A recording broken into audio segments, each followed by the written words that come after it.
Hey guys, welcome to the channel. Today we're gonna do an FM style lead that you can use on your full-on Psytrance songs using Serum, and we're gonna be on Cubase. So let's check that out. So it's gonna sound something like this.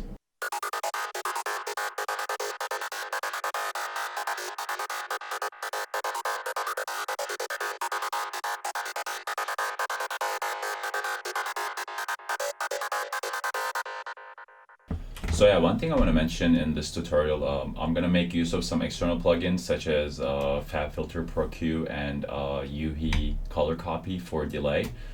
So that's just one thing to keep in mind, that I'm gonna use these plugins, but you can use any EQ plugin or delay plugin for your needs. They'll pretty much work the same way. All right, let's go ahead and create this from scratch.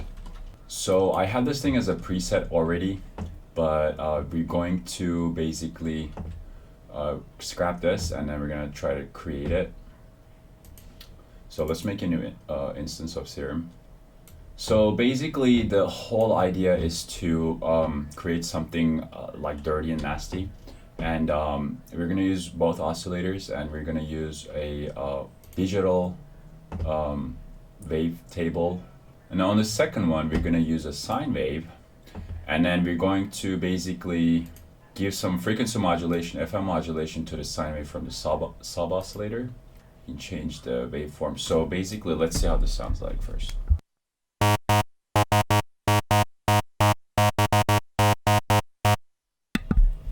So it's pretty much like getting there already, but we're gonna do some more modulations and filtering to this. Before we get to the filtering part and everything, let's create our MIDI pattern first. Right here I have one created already, so I'll just copy this to my new channel, and you guys can copy this. Let me make this full screen. So there goes my MIDI pattern. I'm writing my song on G sharp. Here, Cubase has something super cool that you can actually, as you see, the velocities here for each MIDI key is the same. But on Cubase, you can actually use a MIDI modifier feature, and you can randomize the velocity values of each of these notes right here. So if I can go to my channel, and then you see MIDI modifiers, and then under random you can pick velocity.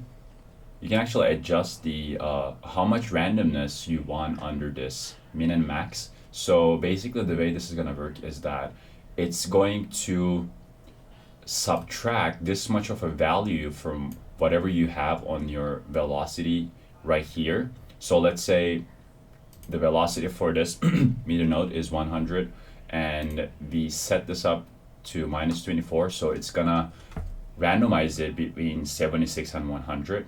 If you put something higher, it's gonna probably go over 100. We kind of don't want to do that, so let's stick with just the minimum. So if you do something like this, our minimum is going to be 67, because all of our velocities here, they're all 100. So, and this velocity change, you can actually see it on the Serum. So if I bring back Serum right here, when we play it, just check out this velocity tab right here. You're going to see it's going to start jumping around.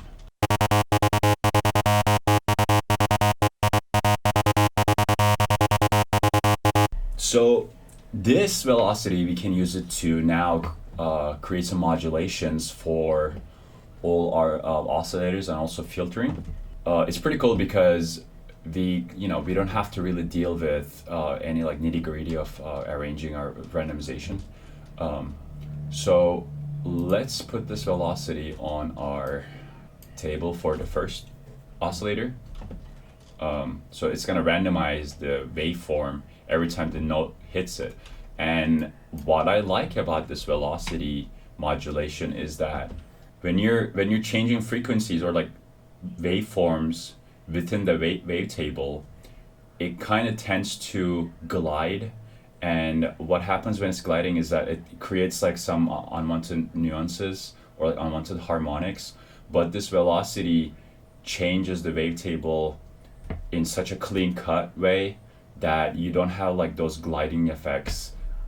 So it kind of creates that like super clean cut, randomized wavetable waveforms, if that makes sense. And so for the filtering part of it, let's create a filter, and then we're gonna filter both of the oscillators. And I think what I did for the filtering was something like this. So this is how it sounds with the filter.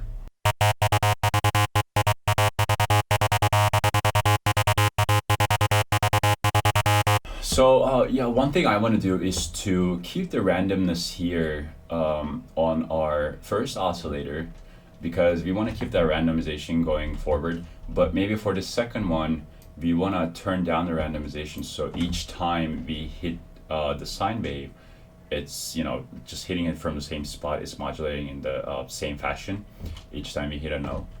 But I want to make more use of this velocity randomization modulation here. So basically, I want to put this on the cutoff and the resonance. So we can do something like this.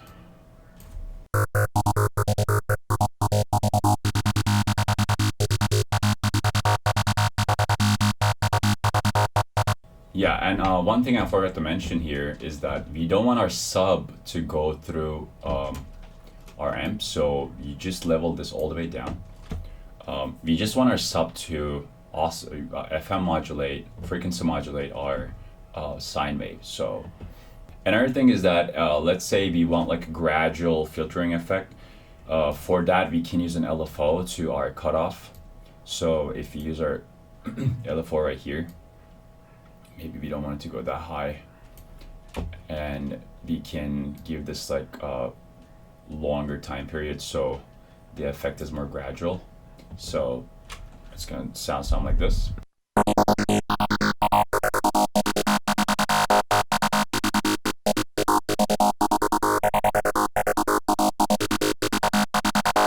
Okay, so we're pretty much over with the gist of the sound, but now I can hear you asking for there are no effects on this. Like what kind of effects we should apply. Let's go over what I've done. Of course, these can be pretty much like arranged to taste, but I'll just show you what I've done, and maybe, you know, you can do something similar with that. So I believe I added a flanger effect. So I didn't do this on a BPM synced style. It was pretty much just free running.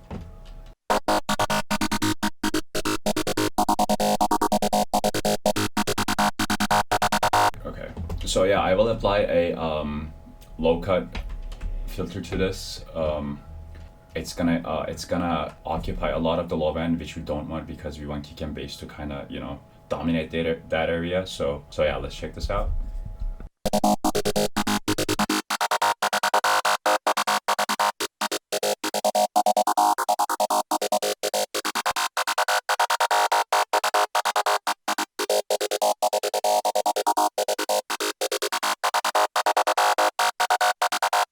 Second thing I want to add is Quadrafuzz on Cubase. It's a distortion plugin, so I don't want to add any distortion to the low end, and I pretty much, I think, just left the multiband ranges as they are, and I believe I changed this one to distortion. So yeah, with the low end, just be careful.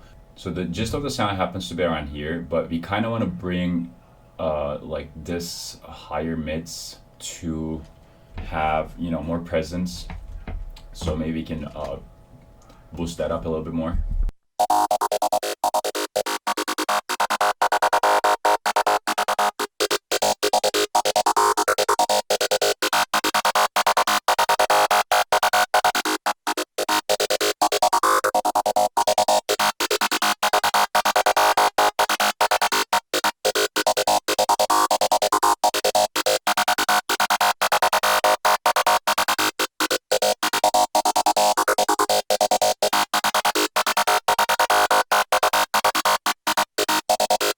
Okay, so I dig that. So if you can see what Quadrafuzz does, I'll just do like a enabled and disabled version of it, so just so you can see the difference.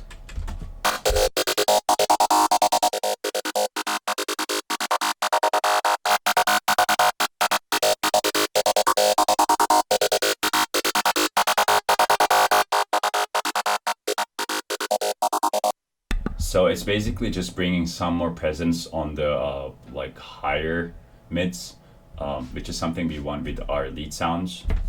Yeah, and the last thing, second to last thing I want to do is to add a delay. So color copy has a crazy amount of feedback. It brings a lot of like a stereo width to your sound. So I would say try to be careful with it, but I just love the character that it brings to your sounds. So we're gonna apply this one here.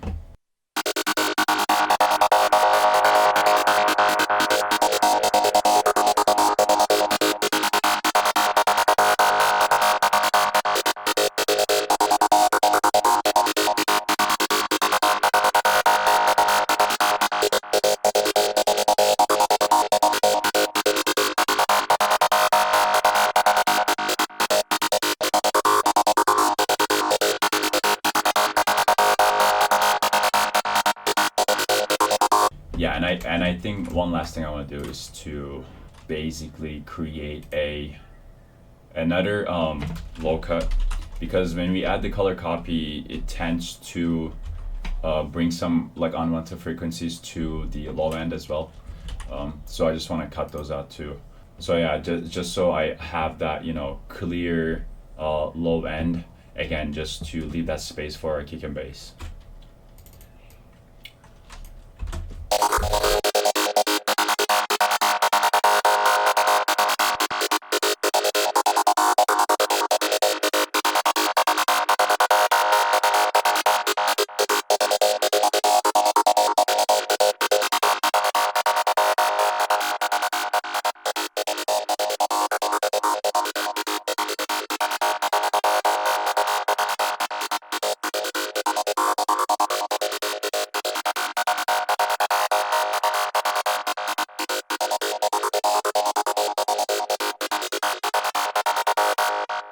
All right, lastly, let's hear it with some kick and bass.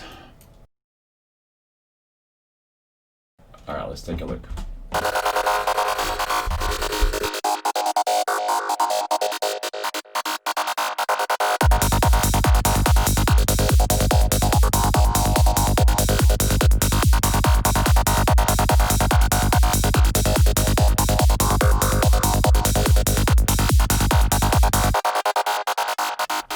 Alright guys, this was my first tutorial, so thanks for watching, and I'll be making more tutorials hopefully in the future. If you guys like this video, please give it a thumbs up. If not, please let me know what I can do more or to improve myself in my future tutorials. Thanks so much again. You can subscribe to my channel if you like it. I also have like some live streams and stuff. But yeah, hopefully I'll see you soon. Bye.